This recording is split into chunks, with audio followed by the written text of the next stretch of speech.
Hello, my name is Jo Verrent and I'm the senior producer for a programme in the UK called Unlimited.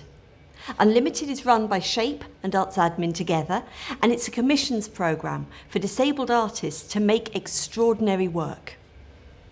And we have a sister programme called Unlimited Impact, and that extends the geographic reach of what we offer and also means we can work with young people.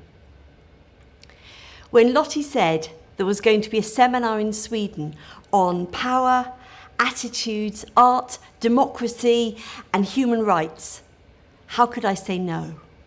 These things for me are what makes art important. Art is about power, it's about human rights, it's about our struggle, our way of being in the world. So I'm very delighted to be with you, even if it is only on film. I said Unlimited is a commissions programme. It is, but it's also more than that. We hope that through the work we commission, we can change the cultural sector, the way in which the arts works within the UK and beyond. And we hope the work that we commission can also change the world, can change the way in which people think about disability, about disabled people, can make people recognise that disabled people aren't there to be pitied, they're there because they add to the diversity of human life. I have a saying I use a lot, that difference is delicious. And I really mean that. I think we need everybody to really contribute to what we can show the world. At Unlimited, we commission extraordinary art, and we work across all art forms: theatre, dance, visual arts, filmmaking, photography, literature, because we want to be unlimited. It's exceptional art by disabled artists, and we really believe that has the power to change the world. But why? Why is it so important? I have 3 reasons that I want to share with you today. The first is this. It's our moral and legal right for disabled artists to be included within the arts sector in just the same way as non-disabled artists.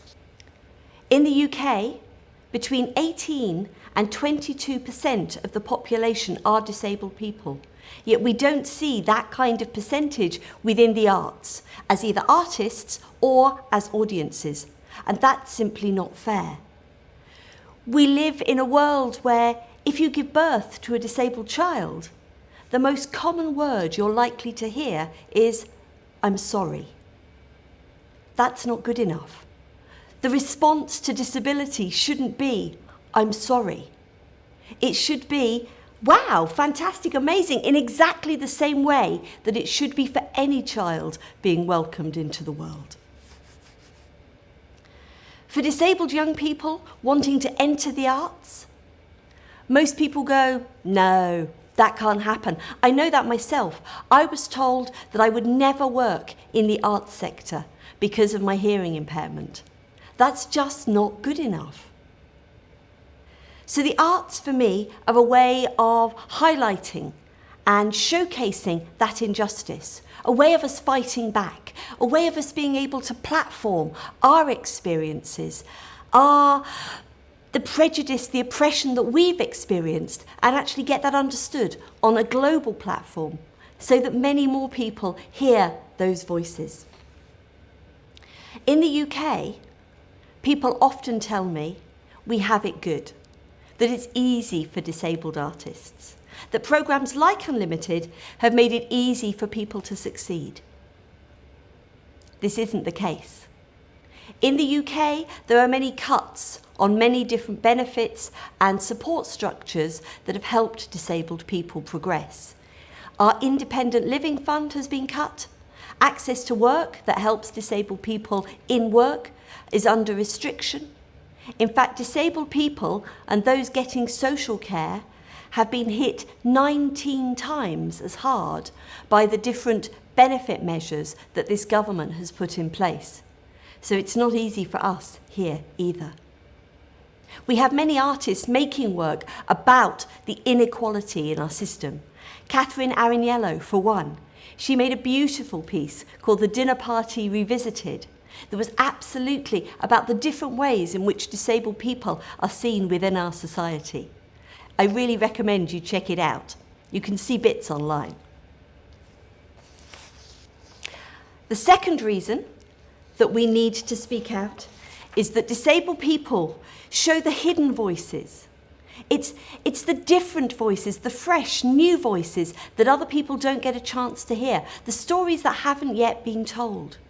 But they're not just for other disabled people. They have universal appeal. They tell us what it is like to be human. These stories are fresh, they're innovative, they're unique, but they speak to everyone. This is not just about creating work for a narrow audience. This is about creating work for the world. And I would go further. I would say disabled artists have a creative advantage.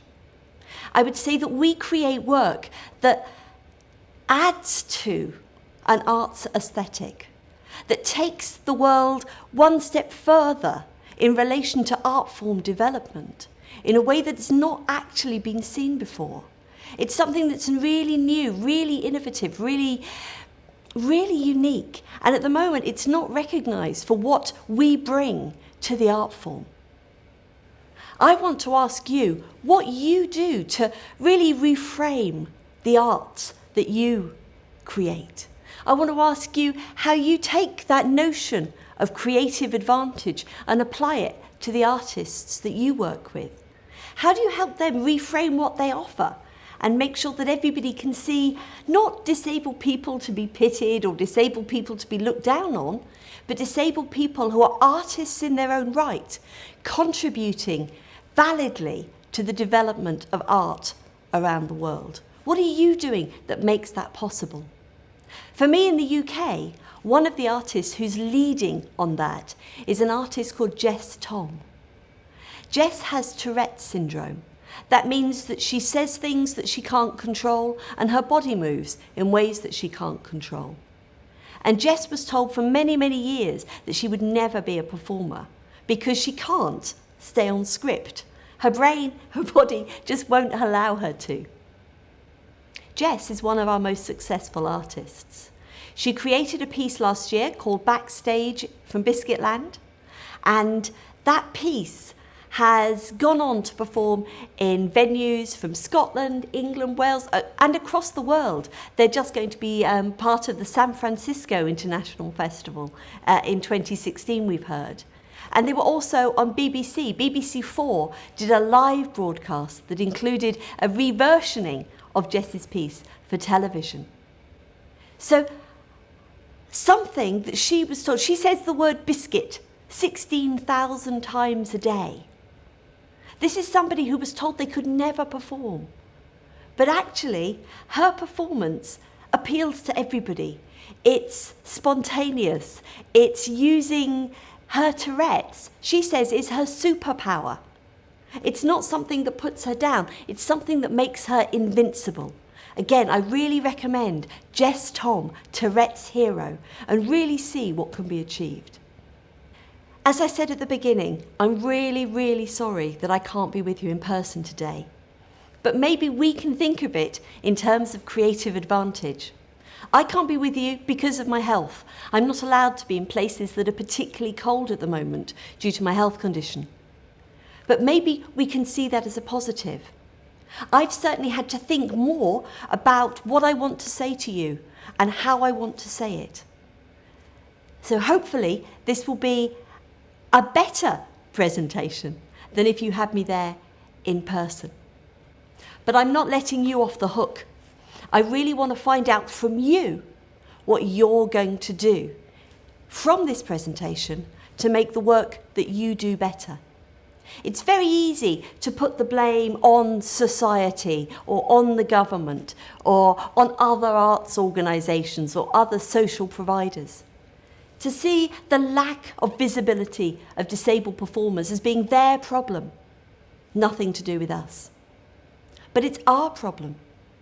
We created those structures. We made those systems. We continue to fund and subscribe to the way in which that is set up. We are responsible for those systems. To change those systems, we all have to take personal responsibility. So my question to you is, what are you going to do? What are you going to do to change the picture? What are you going to do to change the world? If we want disabled artists to be seen as equals with non-disabled artists, with any other artists out there, what are you going to do that will make that happen? That's one of the things I want you to think about today and overnight. And tomorrow, hopefully, I'll come back and tell you a little more about how some of the organisations and some of the individuals I know are doing that. But the most important thing is that you do that thinking. Thank you.